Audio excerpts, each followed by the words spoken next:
केंद्रीय कर्मचारी आणि पेन्शनधारकांसाठी एक मोठी अपडेट समोर आली आहे.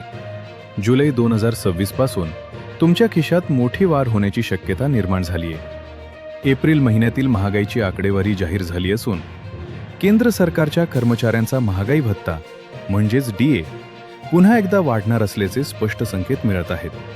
या वाढीमागचं मुख्य कारण म्हणजे औद्योगिक कामगारांसाठीचा ग्राहक किंमत निर्देशांक म्हणजेच AICPI इंडेक्स.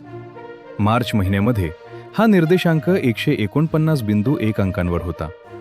तो आता एप्रिलमध्ये वाढून थेट 149.9 अंकांवर पोहोचला आहे.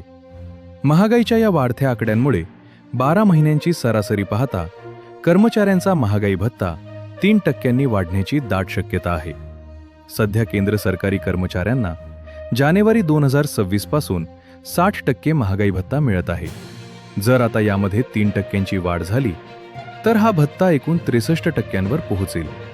म्हणजेच थेट तुमच्या पगारात आणि पेन्शनमध्ये चांगली वाढ पाहायला मिळणार आहे. थोडक्यात समजून घ्यायचं तर ज्या कर्मचाऱ्यांचे मूळ वेतन 29,200 रुपये आहे त्यांना सध्या 60% दराने 17,520 रुपये DA मिळतो. पण 63% DA झाल्यावर हा भत्ता 18,396 रुपये होईल. म्हणजेच दरमहा जवळपास 876 रुपयांचा थेट फायदा आणि वर्षाला 10,000 रुपयांपेक्षा जास्त अतिरिक्त लाभ मिळेल. मूळ वेतन जितके जास्त तितकीच ही वाढ मोठी असेल.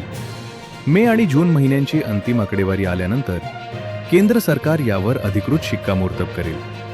सरकारी कर्मचाऱ्यांच्या अशाच नवनवीन आणि महत्त्वपूर्ण अपडेट्ससाठी आपल्या चॅनलला आत्ताच सबस्क्राईब करा. धन्यवाद.